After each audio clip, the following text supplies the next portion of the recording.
Lately, my Instagram Explore page has been filled with gaming videos, like random clips and of like random games. It's the algorithm. Listen, I engage in a video, now they keep recommending me more of the same thing, and I fell for it. And that's why I always say, if you don't like something you see online, don't react to it. Don't watch it, don't like it, don't dislike it. A lot of platforms punish content that is ignored by people, which is why they say, I don't know, have a good thumbnail on a YouTube video, which is something I never do, shaking my head. But anyway, these gaming videos, the comments are wild. People be mad in the comments over people not playing MLG. I saw some clips from the new Dragon Ball Z game that came out. I was gonna buy it last week, but I knew I wasn't gonna play it. People in the comments are saying hateful stuff if someone is not good at the game. I saw a comment where someone said trash people shouldn't be playing this game. Like, bruh, the game just came out. The game literally just came out. Like, I understand. Y'all don't even have an esports scene yet y'all are acting like barbarians over it. See, this is why I prefer offline games. Every time I played online games, people get so toxic for everything. Yo, I was talking to somebody last week and we were catching up on life, right? This guy, we were talking, he told me he's been getting into VGC, which is video game championships for Pokemon. So this is competitive Pokemon, right? I've seen people act a fool over this. I've never really committed to the competitive Pokemon scene, but I did play Pokemon Showdown for a bit. I don't know if some of you guys probably know what Pokemon Showdown is. I remember people used to be mad over this. Yo, for those who are not familiar with me, if you ever see me play Pokemon, you'll notice something. I always go a full Psychic team. And I always have a Metagross on my team, or a Beldum, Metang, because that's my favorite Pokemon. My favorite Pokemon is Metagross. I'm like a Psychic gym leader. I always monotype Psychic Pokemon in any Pokemon game I play. If I beat certain people with try-hard teams, with my monotype Pokemon team, I get cursed at. Oh, what are you mad about, bro? I'm just having fun. You know what I'm saying? Just because I'm not try-harding and picking meta Pokemon and making games miserable, it's like, listen, it's not my fault you're sweating over this. You know what I'm saying? You know what's even more sad? When we were having this conversation about competitive Pokemon, apparently the prize pool ain't even that much in comparison to the other competitive scenes. I can say the same for Yu-Gi-Oh! For anyone who has played Yu-Gi-Oh!, you know how expensive it is to build a Yu-Gi-Oh! Deck. Buying cards and buying starter packs are so expensive. It's an expensive hobby. Yet these Yu-Gi-Oh! Tournaments that go on in like TCG and whatever, they barely pay you. Sometimes you get paid. They give you like a Yu-Gi-Oh! Card for winning first place in a backpack that says Yu-Gi-Oh! On it. Like, this is why I play offline games, because no matter what game has something online, yo, listen, hold on, because I know somebody's going to get this twisted right now. I get the competitive nature, okay? I get it. Obviously, people want to win games that are competing against others online. Duh. That's why it's competitive gaming. But the toxicity that comes with it is the problem. People want everything to be try-hard in MLG. I have a friend who plays like that. Every game he plays, even offline, he has to find ways to max out his character or exploit or cheese everything so he could be godlike. How is that fun? I just don't understand what happened to casual gaming. Oh, yo, I see Elden Ring gameplay on my Instagram feed. People just playing Elden Ring, right? People backseat gaming all up in the comments, saying hateful things if someone takes damage from a boss battle or does like a small mistake. Like, yo, the Elden Ring community is filled with sweaty gamers because the game is sweaty. So I get that. It's just, why you gotta be toxic about it? If someone is not good at the game now, like nowadays, people always got something to say. And you know what it is? I blame the fact that we're in a time period where a lot of people want to be streamers. And you know, streamers are always on that MLG type BS. People get inspired to be streamers or be like the streamers they see. And they start taking the game too serious because their favorite streamers over here over analyzing the game. And it's really pitiful because people act like it's something to brag about. Oh my God, I'm the best dribbler in NBA 2K. Watch me put the ball between my legs. I'm the best Minecraft speedrunner. I'm the best Mercy in Overwatch. Like, okay, what do you want me to say to you? Like, what does that mean to you? You gonna put that on your resume, dog? Like, imagine, imagine we put this much effort into real life things. People got less than $100 in their bank account talking about, I'm high ranked in League of Legends.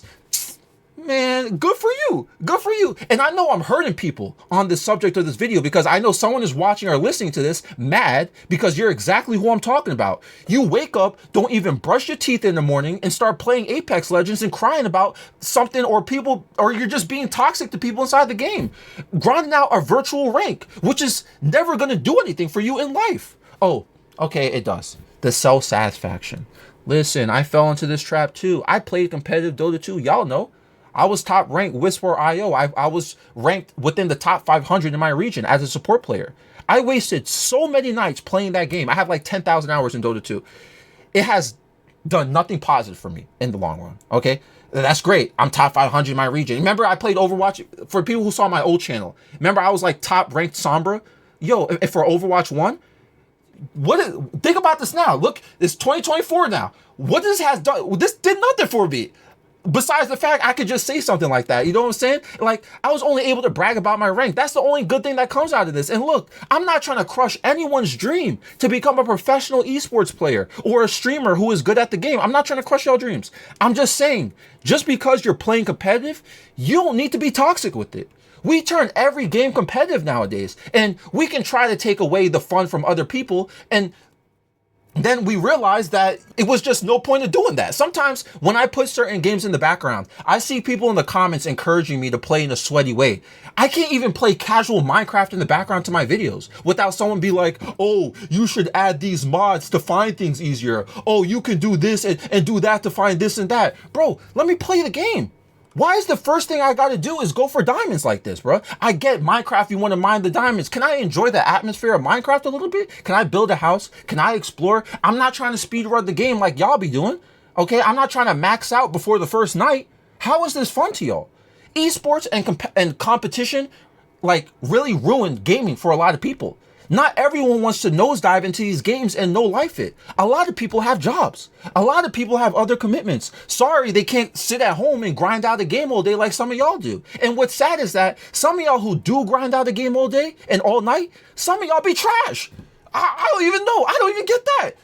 I'm sure people who play competitive games, you know what I'm talking about. You see somebody with a lot of hours, they still trash the game. See, this one, I don't get it. I don't get it. But then the same people who are like that, y'all give casual players a hard time.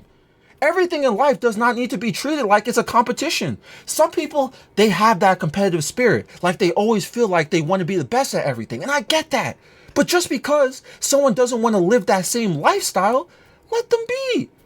If a game has a competitive part to it, it's going to be obviously competitive.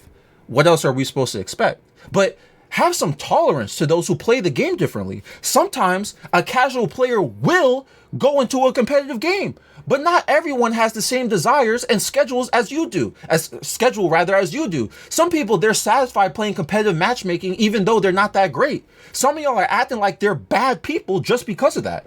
And don't get it twisted, because I've seen people who have the same opinion as I do. They blame the developers of a game. No. It's not the developer's fault. They added PvP to the game. They added a competitive mode. It's just the weirdos who decide to go on these modes and start treating it like their life is on the line. Every competitive game is going to have some toxicity, but we can't blame the developers for it. Yes, sometimes the developers, they do things where like some characters or features may be broken, or maybe some characters or whatever is underwhelming and the meta is stale. Yes, it makes the game redundant, but I wouldn't blame the developers for people who play this game treating other people like trash because their skill set is not up to par. Does this make sense? And streamers and content creators have to do the same. A lot of these streamers, they're fake raging. They're fake mad. They're raging on purpose just for views and content. They normalize toxic behavior during their streams. And people start thinking that it's okay, even though it's not their true personality. Look, as someone who played competitive games before, I always play support in every game I play. Now, I've supported people who haven't been good at the game. And for anybody who plays supports in video games, you know what I'm talking about, where, you know, your carry or whatever is not that good. And I noticed that I would lose my sanity every time I would get mad that someone wasn't as good as I was. I'm supporting a trash player. It happens, but all I could do is play the best I can and try again next game. So if I know a game is going to be lost early on, I'm not going to give up. That I got to fix the mentality here. Why waste my energy going off on somebody for not being as skilled as I was? You start being toxic. You're ruining the experience for yourself and the person who you're being toxic towards. Just because you see your favorite streamer or some content creator being toxic or tryharding, it doesn't imply you should do the same thing. You can just enjoy being a casual gamer and watching others try hard instead. I always respect gamers who are like that. You watch the competitive scene, but you understand that you want to enjoy the game casually. You just watch it. It's just like entertainment to you. I wish people had different intentions. Like I wish the esports mentality didn't ruin things for others. And you can make the argument to just stay offline mode, right? Like, yo, like, you know, Aku, you're saying all this about the competitive scene. Like, you know, if you hate competitive so much, just stay offline. You know, okay, you can make that argument, but how does it make it right that you're being toxic? How does it suddenly resolve those who don't have as much time to grind out the game at night, grind out the game all day and night like others do? There are people who grind out competitive mode all day and night and rage and throw fits on people who come home from their job or had other things to do with their life. You know what I'm saying? Even though nothing is ever going to change with this, in my opinion, I think games are always going to be toxic in a competitive scene or competitive level. And there's going to be try hard at all moments. I just feel like if you're listening or watching this and you understand my perspective, all I ask is during those moments where you feel like backseat gaming or being toxic towards someone, understand that not everyone has the same energy as you. Bruh, if you care so much about your teammates not being on the same energy with you competitively and you're mad that people are so casual and they're not tryharding and sweating and they're not that good, then yo, go matchmaking with people who are as competitive as you. Go find some friends. Party with people who play good. It lessens your chance of getting paired with the noob, right? That's why these features exist in these games. Listen, I don't know why some of y'all just don't even use this feature and you just go solo matchmaking, then complain when you end up with 4 other people on your team who are casuals. Okay? Like, how are you mad at something that you set yourself up for? You played the dice and you're mad about the outcome. When I played competitive Dota, I played solo often, and I also played with friends before who are as sweaty as I was. And that being so, because I was playing with so many people who were as sweaty as I was, I didn't pay much attention to the non-sweaty players, the people who weren't queued with us. And even if I did acknowledge them, being extremely toxic, all it did was made me more miserable as a player. And it's not fair to ruin their experience. Again, I have near 10,000 hours in Dota 2. Just because homie over here has a life and I don't, it doesn't make it right to ruin their gaming experience. I hope this makes sense. Do y'all agree or disagree? Any additional points? This episode is found on Spotify and YouTube. Time clear. Nightmare 7 a.m. in the morning though. No surprise. Times Square's you and I under those lights. No disguise. Don't tell me everything you wanted was a lie. All those city lights, it's an endless night. Never expected you to bring me so much life. Close my eyes too long, then it's time to say goodbye. Let's dance all night until the stars don't show glow. Till the sunrise, then we go solo. Making up for all the times that we were low. Let's make some memories before we do go. Let's dance all night until the stars don't show glow. Till the sunrise, then we go solo. Making up for all the times that we were low. Let's make some memories before we do go. Caution, wait a moment, keep my heart locked away. It's